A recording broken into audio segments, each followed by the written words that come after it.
तो welcome back दोस्तों। आज हम लोग बात करने वाले हैं कल होने वाली मंडे नाइट रॉ के बारे में, जो कि नाइट ऑफ चैंपियन के बाद की सबसे पहली रॉ होने वाली है। तो वीडियो स्टार्ट करने से पहले वीडियो को लाइक करें, चैनल को सब्सक्राइब करें और बेल आइकन दबाना ना भूलें। तो कल की मंडे नाइट रॉ में हमें रोमन रेंस की एंट्री देखने को मिलने वाली है और वो एक हफ्ते के बाद मंडे नाइट रॉ में वापसी करने वाले हैं। और कल साथ ही साथ हमें जे उसो का भी एक बेहतरीन सेगमेंट देखने को मिलेगा, क्योंकि नाइट ऑफ चैंपियन में जब जे उसो ने ओबाफेमी के ऊपर अपना सबमिशन मूव लगाया था तब ओबाफेमी ने टैप आउट कर दिया था, लेकिन ये चीज़ रेफरी ने नहीं देखी थी। तो हो सकता है कि कल मंडे नाइट रॉ की शुरुआत हमें जे उसो के साथ भी देखने को मिल सकती है, क्योंकि जे उसो इस बात को जरूर उठाएंगे जो कि उनके साथ गलत हुआ था नाइट ऑफ चैंपियन में। और कल के मंडे नाइट रॉ में हो सकता है कि हमें द बीस्ट ब्रॉक लेसनर की भी एंट्री देखने को मिल सकती है और वो ओबाफेमी को चैलेंज करते हुए दिख भी सकते हैं, क्योंकि ओबाफेमी और ब्रॉक लेसनर का मैच हमें समर स्लैम में देखने को मिलने वाला है और उस मैच में हमें ब्रॉक लेसनर की हार देखने को मिलेगी और वहां से ब्रॉक लेसनर रिटायर हो जाएंगे।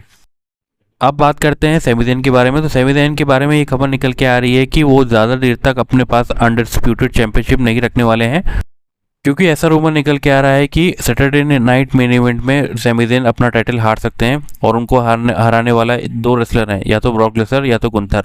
या तो अगर गुंथर सेमी ज़ेन को हराते हैं तो ब्रॉक लेसनर और गुंथर का मैच होगा समर स्लैम में, और अगर ब्रॉक लेसनर सेमी ज़ेन को हराते हैं तो ब्रॉक लेसनर और ओबाफेमी का मैच होगा समर स्लैम में। अब बात करते हैं AEW कंपनी के बारे में। तो जैसे WWE के अंदर हेल इन अ सेल मैचेस होते हैं और स्टील केज मैचेस होते हैं, उसी तरह AEW कंपनी के अंदर भी स्टील केज मैच हो रहा है, लेकिन AEW कंपनी का जो स्टील है वो राउंड टाइप का है। तो उन्होंने कोई एक नया तरीका निकाला है WWE को टक्कर देने के लिए। अब बात करते हैं सोलो सिकोआ के बारे में। तो सोलो सिकोआ ने अपने इंस्टाग्राम अकाउंट में अपनी ब्लड लाइन की पुरानी फोटोज़ अपलोड करना शुरू कर दिया है और उनका कहना यह है कि अब हम लोग सारे भाई अलग हो चुके हैं और अब उनका हिसाब सिर्फ और सिर्फ रोमन रेंस से होने वाला है, वो भी अकेले में। तो WWE ने सोलो सिकोआ की पूरी ब्लड लाइन का एंड कर दिया है। अब हमें सिर्फ और सिर्फ WWE के अंदर रोमन रेंस की ही ब्लड लाइन देखने को मिलने वाली है। अब बात करते हैं टिफनी के बारे में। तो टिफनी ने अपने फादर के साथ एक फ़ोटो अपलोड करी है जहां पर उनके फादर ने उनके नाम की एक टी शर्ट पहन रखी है। तो आप देख सकते हैं उनके जो फादर हैं वो गिटार पकड़े हुए हैं और वो किसी बैंड में काम करते हैं। अब बात करते हैं जियोन एवेंस के बारे में। तो उन्होंने अपने रिसेंट इंटरव्यू में ये बताया कि जब उनका पहला मैच होने वाला था तो वो काफ़ी ज़्यादा नर्वस थे, क्योंकि उनका सबसे चैलेंजिंग ओपोनेंट रैंडी ऑर्टन है। अब बात करते हैं इयो स्काई के बारे में। तो हमें अब समर स्लैम में इयो स्काई और लिव मॉर्गन का चैंपियनशिप के लिए मैच देखने को मिलने वाला है, जो कि नाइट ऑफ चैंपियन में का फाइनल इन दोनों के बीच हुआ था, जहां पर लिव मॉर्गन इस मैच को हार गई थी। तो अब इयो स्काई लिव मॉर्गन को ही चैलेंज करेंगी उनकी चैंपियनशिप मैच के लिए समर स्लैम में। अब बात करते हैं जे उसो के बारे में। तो उन्होंने अपने ट्विटर अकाउंट में ट्वीट करते हुए लिखा है कि I am still him, I am still one. अभी भी वो इस बात को मानने को तैयार नहीं है कि ओबाफेमी ने उन्हें क्लियर तरह से हराया है, क्योंकि वो टैप आउट उन्होंने कर दिया था, लेकिन रेफरी ने ओबाफेमी की टैप आउट को नहीं देखा था। अब बात करते हैं चैट केबल के बारे में। तो चैट केबल के बारे में एक रेसलिंग चैनल ने ये बोला है कि अब चैट केबल एक टाइटल डिजर्व करते हैं, क्योंकि वो बहुत दिन से WWE के अंदर काम कर रहे हैं और जैसे जैसे उनकी स्टोरी लाइन चल रही है तो उनको एक टाइटल WWE को देना चाहिए। तो हो सकता है आने वाले टाइम में हमें चैट केबल और डोमिनिक मिस्टीरियो की राइवलरी देखने को मिले, जहां पर चैट केबल डोमिनिक मिस्टीरियो को हरा के नए ICC टाइटल को जीत सकते हैं।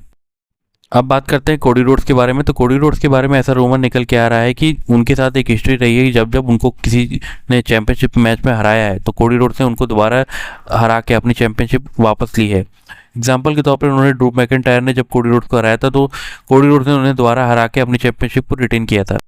और यही चीज़ जॉन सीना के साथ भी कोडी रोड्स ने की थी। जब वो रेसलमेनिया में जॉन सीना से हार गए थे तब उन्होंने समर स्लैम में जॉन सीना को हरा के अपनी चैंपियनशिप फिर से हासिल कर ली थी। अब बात करते हैं AEW कंपनी के बारे में। तो जैसे WWE के अंदर king of the ring tournament होता है, queen of the ring tournament होता है, उसी तरह AEW कंपनी में ओवन हार्ट कप होता है और इस टूर्नामेंट की विनर हमारी साशा बैंक है और वो आने वाले टाइम में नए चैंपियन को चैलेंज करने वाली हैं। अब बात करते हैं आज से ठीक 28 साल पुरानी मैच के बारे में, जहां पर अंडरटेकर का मैच मिक फॉली के साथ हुआ था और इस मैच में हमें मिक फॉली की काफ़ी ज़्यादा इंजरी देखने को मिली थी, जहां पर उनका जॉ टूट गया था और रिब्स भी टूट गई थी। और ये मैच आज भी लोगों के दिलों और दिमाग में मौजूद है। ये मैच एक हेल इन अ सेल मैच था और ये WWE का हेल इन अ सेल का सबसे खतरनाक और एक्सट्रीम मैच में से एक था। अब बात करते हैं जॉन सीना के सबसे ज़्यादा ग्रेटेस्ट राइवल्स के बारे में। तो सबसे पहला नाम हमारे CM पंक का आता है, फिर दूसरे पे एज का नाम आता है, तीसरे पे रॉक का नाम आता है, चौथे पे रैंडी ऑर्टन का नाम आता है, पांचवे पे ब्रॉक लेसनर का नाम आता है, छठे पे AJ स्टाइल का नाम आता है, सातवें पे बटिस्टा का नाम आता है, फिर 8वें पे कट एंगल का नाम आता है, फिर 9वें पे शॉन माइकल्स का नाम आता है, फिर 10वें पे ब्रे वाइट का नाम आता है।